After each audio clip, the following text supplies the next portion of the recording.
La posición no es nueva. Hemos escuchado hablar en distintas oportunidades a Horacio Rosati, presidente de la Corte Suprema de Justicia, sobre si es posible o no dolarizar a propósito de la constitucionalidad de esa decisión. Él ya lo ha hablado en otras oportunidades, pero claro, estamos en cuenta regresiva hacia la elección presidencial y cuando lo escuchamos por estas horas, el impacto fue diferente. Leandro, vos estuviste trabajando con ese tema también. Sí, es la segunda vez que el presidente de la Corte Suprema, Horacio Rosati, cuestiona la constitucionalidad del proyecto de Milei de dolarizar la economía argentina. En esta ocasión lo hizo en una entrevista en el diario español El País.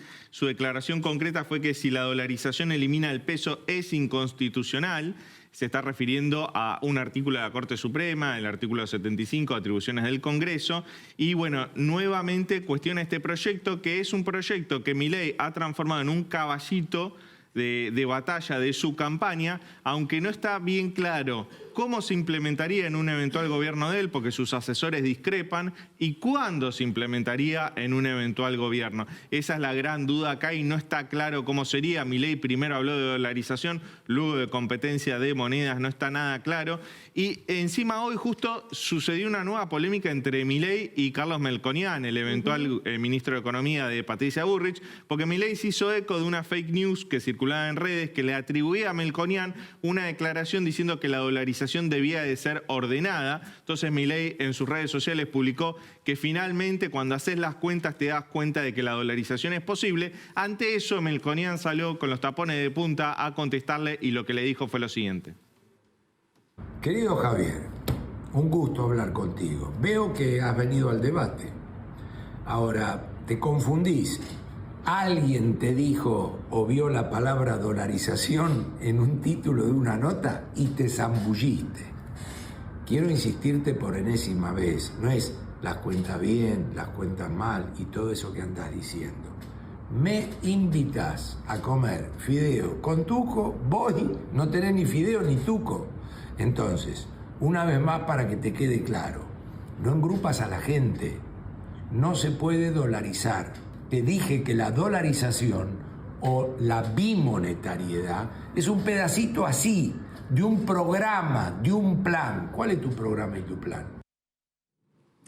El tono, ¿no? Y las formas de comunicar del economista Carlos Melconian para hablar de este tema y en realidad escapa por la tangente de lo que es la constitucionalidad y va de lleno al tema de si se puede dolarizar o no se puede dolarizar en la Argentina. Esta tarde había muchos comentarios en la Cámara de Diputados donde hay legisladores que son economistas. Hablamos de José Luis Espert, de Luciano Laspina, pero desde el punto de vista del derecho, esta noche está con nosotros la doctora Lorena González Tocci, que es constitucionalista, que además trabaja el derecho económico, la parte administrativa, y nos puede ayudar a pensar un poco más este tema, porque en realidad alguien dice, voy a dolarizar la economía, desde el punto de vista de las finanzas no queda muy claro, pero desde el lado de la legalidad, de una hipotética decisión política, tampoco. ¿Se puede o no? ¿Coincidís con Rosati o tenés otra lectura?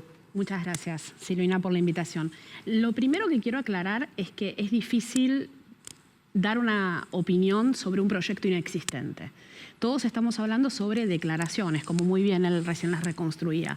Sabemos que tal vez esa sea la intención, tal vez con un golpe de efecto de campaña, pero lo importante es, supongamos, que ese proyecto de dolarizar implique la sustitución de la moneda nacional por una moneda extranjera. Lo importante, cualquiera sea las aristas de ese proyecto, es ver qué cauce constitucional tiene. Y me parece que lo más importante para transmitir, para decir, más allá de estar o no de acuerdo con las declaraciones del presidente de la Corte, es qué andamiaje constitucional puede llegar a tener. Eso apuntaba, porque la declaración la conocemos, pero desde el punto de vista del complejo panorama del entramado constitucional y de la ley en la Argentina, queremos saber si sería una norma que se ajusta a derecho o no, si es constitucional o no lo es. Exacto. Bueno, el primer inconveniente que tenemos que plantear es si la propuesta es sustituir la moneda nacional por el dólar o por cualquier otra moneda extranjera, ahí voy a tener un impedimento constitucional claro que está en el 75, artículo 75, inciso 11. Ese artículo establece que le va a corresponder al Congreso hacer sellar moneda, fijar el valor de la moneda y de las monedas extranjeras. De este artículo se desprenden dos objetivos. Un objetivo hacia adentro, ¿cuál es nuestra moneda nacional? y cuál es el valor de la moneda nacional. Y un objetivo hacia afuera, cuál es la moneda que da confianza y con la que nosotros nos vinculamos con otros estados.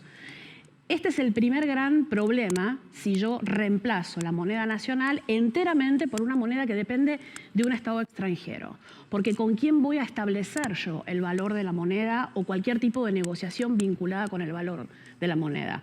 Con una autoridad con la que no comparto nada, sino que estoy subordinada a la moneda de otra autoridad. Entonces ahí tenemos un problema de competencias, por decirlo de alguna manera. Esto es muy diferente, quiero hacer esta distinción porque hoy a la tarde también escuché algunas mezclas medias extrañas. Ustedes saben que desde el año 94 la Constitución, con esta última reforma constitucional, abre la posibilidad de que Argentina firme tratados de integración.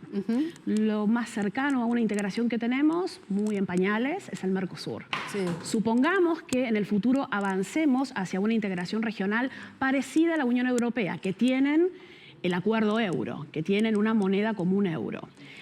Eso lo podríamos hacer perfectamente. El 75, inciso 24, dice que yo puedo firmar ese tipo de tratados. Y aquí no estaría sustituyendo una moneda por otra, sino estaría delegando y compartiendo competencias con un grupo integrado, y ahí operaría un banco central del Mercosur y nuestros bancos centrales de cada uno de los países compartirían esas competencias. Entonces, ¿y tendríamos una convivencia de monedas? Depende del acuerdo al que llevemos. Perfecto. Pero lo importante, creo que la clave o la confusión más grande es pensar que la Constitución te habilita a adoptar cualquier moneda extranjera en sustitución de la nacional. Lorena, el mismo artículo del 75, inciso 6, habla de la creación de un banco federal, el Banco Central. Y Milei propone dinamitar, cerrar el actual Banco Central, con lo cual hay muchas propuestas de él que van en contra de letra escrita en la Constitución. La consulta es la siguiente. En un eventual gobierno de Milei, ¿vos ves mucha tensión entre el Ejecutivo y la Justicia? Primero veo una gran tensión entre las propuestas de ese eventual gobierno con el Congreso, porque muchas de esas propuestas tienen que pasar por leyes del Congreso. Si no tenés una mayoría parlamentaria, y creo que aún en el escenario más fantasioso esa mayoría parlamentaria no va a aparecer, es muy difícil, salvo que tomes la decisión de gobernar al margen de la Constitución y estirando atribuciones del Poder Ejecutivo que el Poder Ejecutivo no tiene. Por decreto, por ejemplo. Exactamente. Claro. Lo dije de una manera elegante, pero es exactamente eso.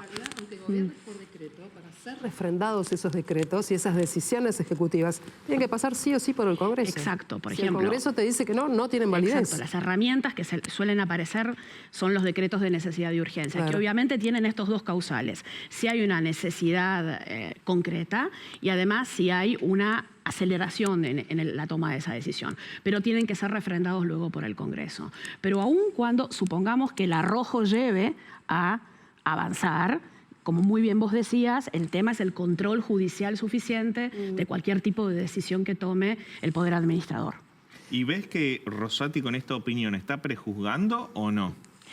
A ver, voy a volver a lo que dije al principio. En realidad es una declaración, si me permiten, inconveniente. Yo no la hubiese hecho. ¿Por qué? Porque me iban a venir a preguntar esto. Sí. En algún momento esto puede volver, es como si fuera una especie de peaje. Pero lo que dije al principio es, no estamos hablando de un proyecto concreto. Estamos hablando, es una declaración sobre declaraciones. No hay un proyecto presentado. De hecho, si vemos cómo se presentan estas propuestas, vieron que son propuestas que se van testeando. Primero digo que voy a hacer algo y después voy reconduciendo más o menos en función del feedback que tengo o de lo que me dice un determinado focus group. Entonces yo diría que es inconveniente. Los jueces, y particularmente los que tienen la última palabra en la interpretación constitucional, tienen siempre que manejarse en ese filo muy finito, que es tener en cuenta que tal vez lo que digas hoy pueda llegar a ser inconveniente para cuando vos tengas que resolverlo. Si ustedes recuerdan... Ahí se abre otra posibilidad, ¿no? Y es saber si el doctor Rosati va a continuar más tiempo siendo integrante de la Corte, si con la edad que tiene puede retirarse o no, si tal vez está apuntando a alguna otra cuestión. Porque el inconveniente de que se caiga en el prejuzgamiento está ahí, está latente. Pero quién sabe qué es lo que quiere Rosati también por otro lado, ¿no? Seguro, pero son dos inconvenientes. Es el inconveniente inmediato en una corte con una vacante sin completar hace casi 2 años. Sí. Entonces ahí vos tenés una necesaria mayoría de 3 siempre. Y es muy difícil en una corte de 4 tener una mayoría de 3. Y imagínate si tenés que reemplazar a alguien por un supuesto prejuzgamiento. Digo, no me parece que sea enteramente prejuzgamiento por estas características de las declaraciones, pero es algo que puede ocurrir que alguien lo pueda llegar a intentar. Estamos acostumbrados a que se intenten muchas cosas. Pero también lo unía con este cuidado que hablaba de los jueces. Si ustedes repasan las audiencias públicas de los jueces, de los últimos que entraron a la Corte, muchas veces los senadores y las senadoras le formulan preguntas sobre temas de la actualidad que eventualmente pueden llegar a ser planteados judicialmente. Algunos son muy cuidadosos. Y si las repasan, los dos dijeron en varias oportunidades, puedo caer en prejuzgamiento. Exactamente. Entonces es algo que flota. Entiendo que como es un tema de actualidad, tal vez la tentación fue aclarar que hay un límite claro constitucional en ese sentido. Bueno, la verdad es que se abren muchas interrogantes alrededor de por qué lo dijo, si también puede ser una advertencia, si tal vez tiene que presentar y pensar mejor qué es lo que va a hacer. Hay un silencio del equipo económico del candidato Javier Milei que decía que la dolarización no se podía dar bajo estas consideraciones. Leandro, vos lo analizás prácticamente a diario este tema, ¿no? Así es que vaya a saber cuántas razones más hay detrás de esta declaración. Si me permitís, doctora, quería hacerte una consulta más y tiene que ver con la decisión de la Sala de Casación que ordenó que se vaya a juicio, que se desarrolle un juicio, tanto por las causas Otesur y Los Sauces, cuanto por el tema encubrimiento, ¿no? El tratado con Irán. Hoy el abogado de Cristina Kirchner, el doctor Beraldi, consideró que va a apelar esta decisión y sostiene que las salas tienen que estar integradas por 3 magistrados y no como la sala que resolvió esto, donde estaban los doctores Petrone, los jueces Petrone y Barrueta Beña.